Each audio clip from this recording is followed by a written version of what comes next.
والإسلام ديني ومحمدا رسول الله. Maka dengan hal yang demikian, fawailun lil musallin, maka wail, celaka. Ulama di dalam tafsirnya berbeda makna.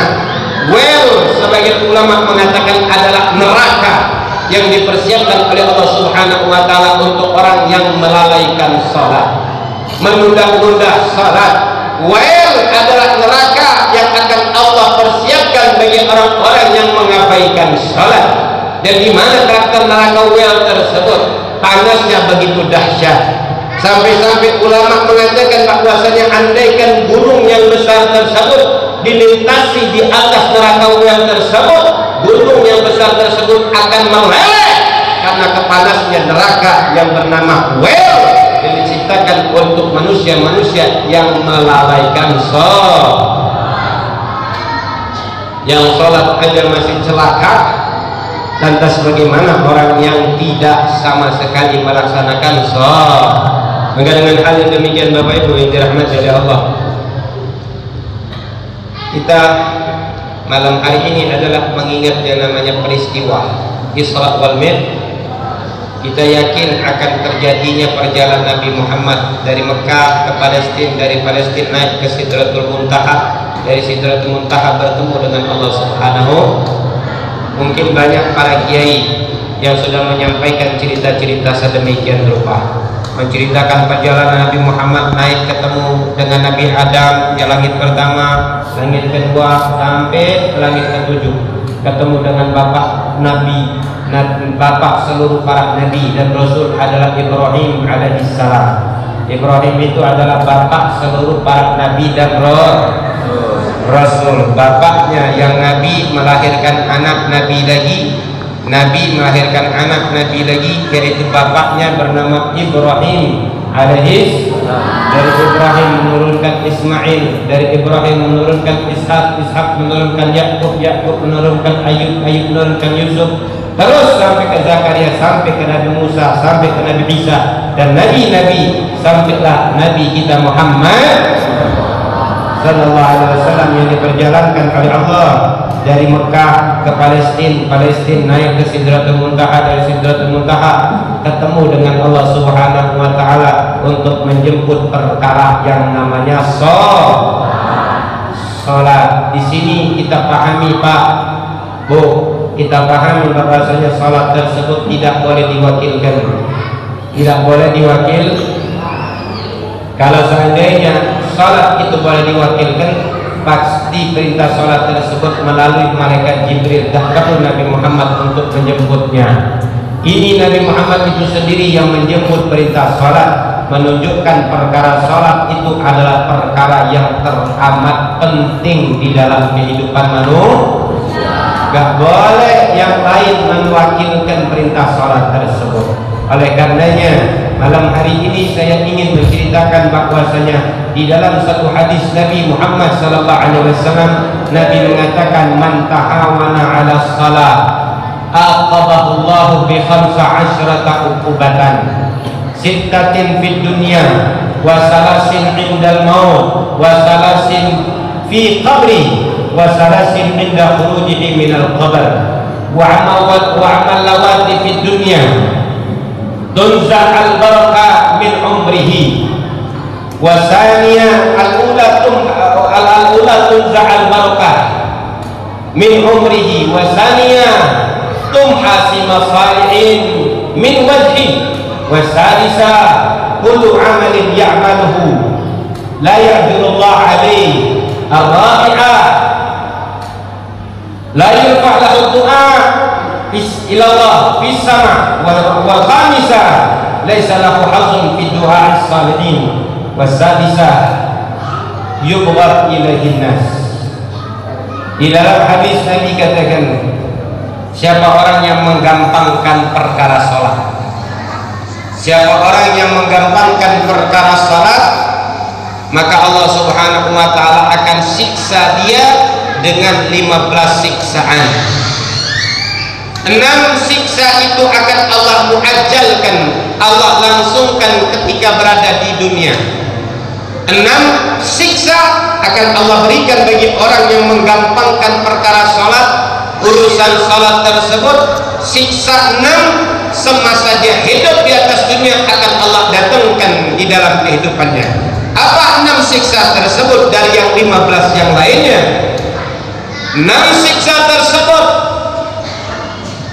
yang pertama adalah al-ula tunza al-barakah min umri. Pertama kali Allah akan angkat keberkahan dari usianya. Bagaimana kita bisa mengetahui umur itu berkah atau tidak berkah? Itu sangat mudah. Begitu juga bagaimana kita mengetahui harta kita itu berkah atau tidak berkah? Itu gampang juga. Umur yang berkah tersebut adalah umur yang digunakan untuk sujud dan beribadah kepada Allah. Dan harta yang berkah tersebut apabila didapat dimakan, itu nambah iman dan nambah taat kita kepada Allah. Apabila umur yang diberikan oleh Allah tidak berkah, nampak di dalam kehidupan kita apa? Semakin panjang umurnya, semakin panjang pula angan-angan untuk kekal hidup di atas dunia. Semakin besar pula cintanya kepada dunia, dan semakin berat dirinya untuk sujud. Dan semakin kita menjadi-jadi, semakin tamak dan rakus dengan harta tersebut. Tidak pernah mendatangkan harta yang datang menyebabkan rumah tangga tentram, rumah tangga adem, istri antara suami tidak pernah cekcok gara harta yang gak berkah, cekcok setiap pagi, siang, malam. Anak yang ada di dalam rumah yang diberi makan yang harta tidak berkah, tidak pernah taat kepada kedua orang tuanya. Ini menunjukkan harta yang didapat tidak ada berkah.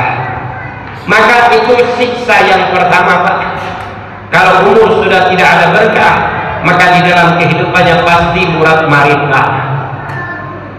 Yang kedua, tumhasi masalihin min wajhi. Siksa yang kedua adalah akan Allah hilangkan cahaya orang-orang soleh dari wajahnya. Jadi kalau orang itu nggak sholat, maka tanda-tanda kesolehan dari wajahnya akan dihilangkan oleh Allah Subhanahu wa Ta'ala. Tidak tampak cahaya keimanan, tidak tampak tanda-tanda orang baik dari raut wajahnya. Kenapa? Karena orang tersebut tidak pernah sujud di hadapan Allah. Yang ketiga, kullu amalin ya'maluhu la ya'jurullah alaih. Setiap amal ibadah apapun yang ia kerjakan tidak akan pernah diganjar pahala oleh Allah.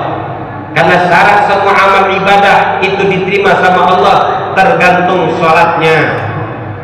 Dikabulkan oleh Allah atau tidak ibadah yang dilakukan, haji, zakat, puasa dan lain sebagainya, itu tidak ada nilainya kalau seandainya sholatnya tidak diterima oleh Allah Subhanahu wa Ta'ala.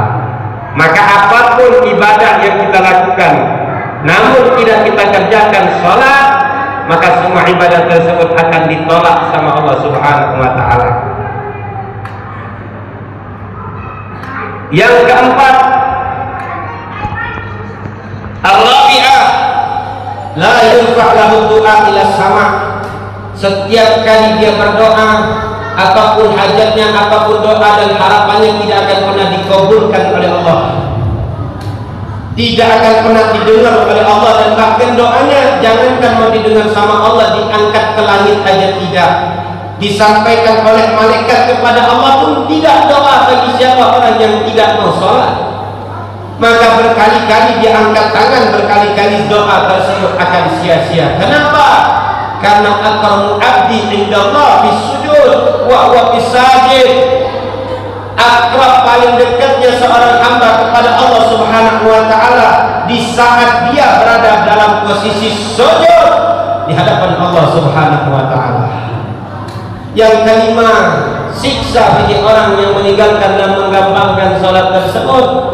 Yang kelima adalah laisa lahu hazzun fid du'a as-salihin. Dia tidak akan mendapatkan bagian dari doa-doa orang-orang yang saleh. Karena di mana Nabi ketika mengucapkan salam kepada Allah, at-tahiyatul mubarakatus salawatut thayyibatu lillah, Allah pun menjawab salam Nabi Muhammad, assalamu alayka ayyuhan nabiyyu wa rahmatullahi wa barakatuh. Nabi pun membawa dirinya dan membawa umat-umat yang soleh di dalam pertemuannya kepada Allah Subhanahu wa taala.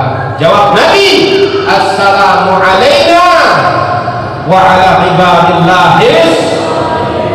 Akan dikelompokkan dengan kelompoknya Nabi di dalam pertemuan dengan Allah bagi umat yang mau sujud dan melaksanakan salat 5 waktu tanpa harus dengan mengenal capek, lelah dan letih dan lain sebagainya. Tidak ada mengenal itu. Kapan datang panggilan Allah, dia bersegera untuk melaksanakan salat.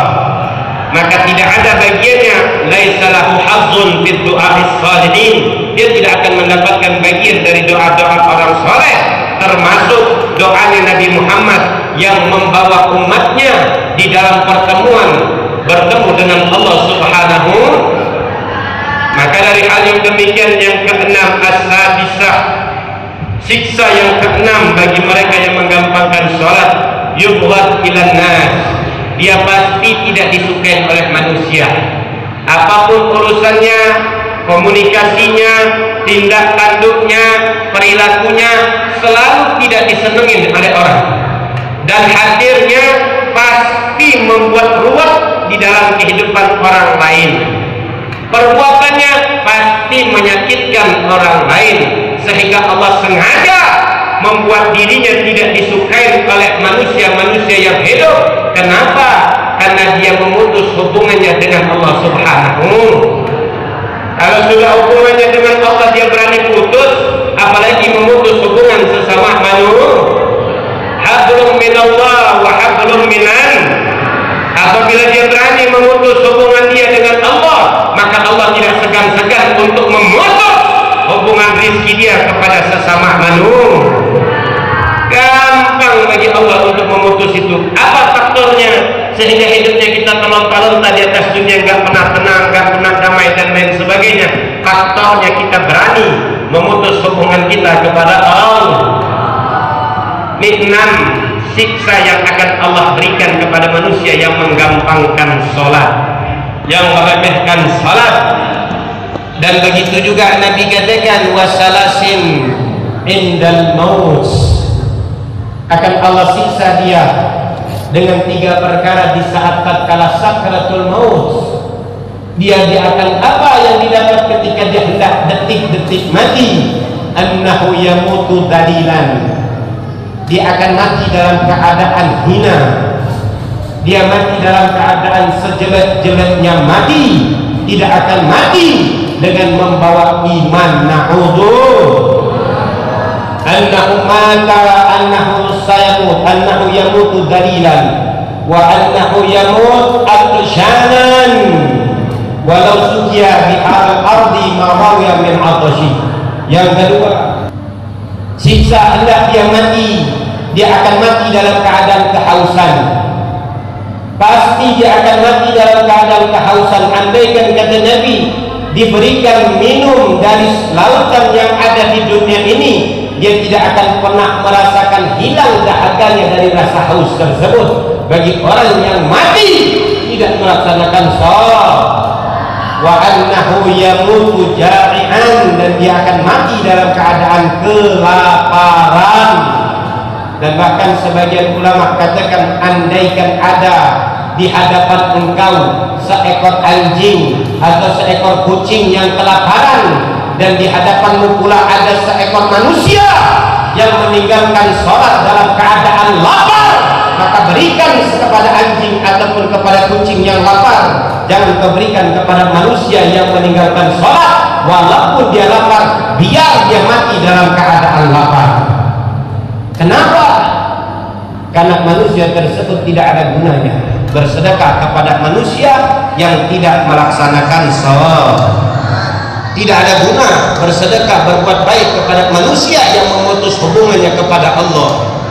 Karena manusia yang berani memutus hubungan kepada Allah pasti berani pula untuk menganiaya manusia-manusia yang lain, akan berani berbuat zalim kepada sesama manusia-manusia yang lain. lebih baik memberi makanan dan sedekah tersebut kepada seekor anjing yang lapar ketimbang kepada manusia yang tidak mau sujud di hadapan Allah. Dan kemudian siksa yang ke-12, tiga perkara ketika dia berada di dalam kubur, Pak. 3 perkara ketika berada di dalam kubur. Apa yang akan terjadi pada jenazah yang mati dalam keadaan tidak salat? Yudayya anhul qabr, yudayya alaihi al-qabr hatta takhtalifa adla'uhu. Yang pertama, akan disempitkan kuburannya, Pak. Bagi manusia yang mati tidak membawa amal ibadah salat semasa hidup, maka kuburannya akan dipersempit oleh Allah Subhanahu wa taala. Dia akan dihimpit oleh kuburannya sehingga tulang belulangnya menjadi satu, menjadi hancur remuk. Ketika dia masuk ke dalam kubur, maka kuburan tersebut akan menghimpitnya sehingga hancur tulang belulangnya. Wasania, yang kedua, bagi mereka yang mati dalam keadaan tidak membawa salat di dalam kuburnya, yusallat alaihi syuja'ul aqra, akan Allah datangkan seekor ular yang bernama Syuja'ul Aqra. Ainahum min nar wa azbaruhum min hadid tuluhu masiral yaum. Dua matanya dari bola api, dua matanya dari api neraka Allah, dan giginya, taringnya itu dari besi yang panjangnya perjalanan 1 hari, yang akan mencabik-cabik jasad seorang mayit yang mati tidak pernah melaksanakan salat. Dia akan mendatangi wa yukallimul mayit wa qala ana suja'ul aqra amarani rabbi an adribaka ala tadyi'ika salatiz zuhur salatiz fajr ila tulu'il fajr wa an adribaka ala tadyi'i salatiz zuhur ila al-'asr wa an adribaka ala tadyi'i salatil maghrib ila al-isya wa salatil isya ila al-fajr hatta yaumal qiyamah. Maka ular ini akan berbicara kepada mayit tersebut di dalam kubur, hei mayit, aku adalah Syuja'ul Aqra yang diperintahkan Tuhanku untuk menyiksa engkau karena engkau menyia-nyiakan salat, yang mana kau sia-siakan salat subuh sampai terbitnya matahari, kau sia-siakan salat zuhur sampai terbenam, sampai masuknya waktu asar, dan aku akan menyiksa engkau karena engkau menyia-nyiakan salat asar sampai masuknya datang waktu maghrib, dan aku akan diperintahkan Allah untuk memukul engkau, menyiksa engkau karena engkau menyia-nyiakan salat maghrib sampai masuk isya, salat isya sampai masuk waktunya subuh. Kembali kau berada dalam keadaan tidak melaksanakan salat, akan aku siksa engkau sampai datangnya hari kiamat. Ini atas perintah aku punya Tuhan. Yang ketiga, siksa di dalam kubur, yuqad alaihin nar, maka kuburannya tersebut akan dinyalakan api oleh Allah Subhanahu wa taala, membakar jasad. Siksa yang ke-13, 14 dan 15 ketika dia berada tatkala dikeluarkan dari kuburannya.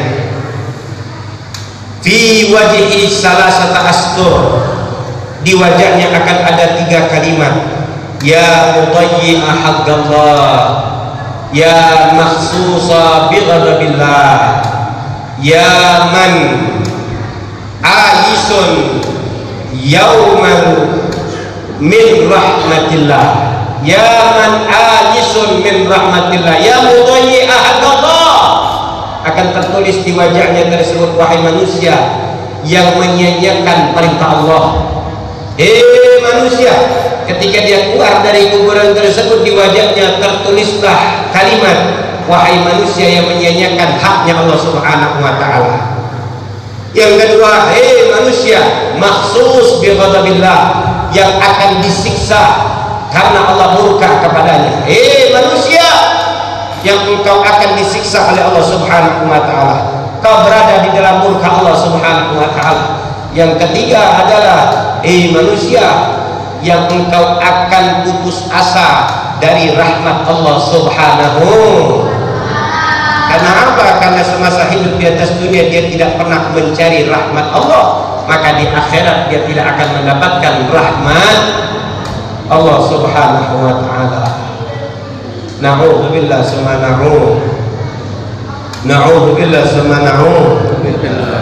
Di mana diceritakan bahwasanya ba'da salaf dafana ukhtan lahu wa saqata fi qabrihi wa huwa la yash'ur wa raja'a ila jabal wa ba'da al-wusul ila al-bayt raja'a ila al-bayt fatashala sharra hatta lam yajid fi jaybi wa raja'a ila al-babar wa sya'ara bi'anna kishahu sadaka fil gabri ukhti wa nabasa al-gabar wa wajada ukhtan lahu kharaja min gabriha an-nar ishta'ala an-nar min qabriha. Diceritakan sebagian salaf bahwasanya ada seorang salaf yang menguburkan saudarinya ketika wafat, dan ketika dia kuburkan tiba-tiba jatuh dompetnya, kisyahu, dompetnya ke dalam kuburan saudarinya tersebut, dan dia gak sadar. Nyampe ke rumah, dia periksa-periksa itu dompet, ternyata dompet gak ada. Baru dia teringat mungkin dompet itu jatuh di dalam kuburan saudarinya. Dia balik lagi ke kuburannya, dia gali kuburan tersebut. Ketika dia gali kuburan tersebut, sudah keluar api dari kuburannya. Api dari kuburannya. Wabaka wasyaka ila ummiha. Kemudian dia menyaksikan itu, dia takut, dia tutup, kembali ke rumah ibunya. Dia mengadu, wahai ibuku, tanpa sengaja aku menggali lagi kuburan saudariku yang baru saja aku kubur, ternyata keluar api dari kuburannya. Maka dia tanya, apa sebenarnya wahai ibu yang dibuat sama saudariku semasa hidupnya? Makanya ibunya pun menangis. Dia mengatakan, wahai anakku, ketahuilah saudarimu selama hidup dia adalah orang yang tergolong menyia-nyiakan sholat, meremehkan sholat. Ini yang terjadi Bapak Ibu yang dirahmati Allah Subhanahu wa ta'ala. Dia tergolong orang yang meremehkan dan menyia-nyiakan sholat. Dan janji Allah, wa kana amrullahi maf'ula, dan apa yang menjadi perintah Allah, urusan Allah dan janji Allah dan hukum Allah pasti akan terrealisasi, pasti akan terlaksana. Maka dari hal yang demikian, semoga kita semua tergolong orang-orang ahli sholat. Amin. Orang-orang yang menjaga sholat 5 waktu, dan orang-orang yang mengajak semua anaknya, istrinya, keluarganya untuk melaksanakan sholat. والإسلام ديني ومحمدا رسول الله.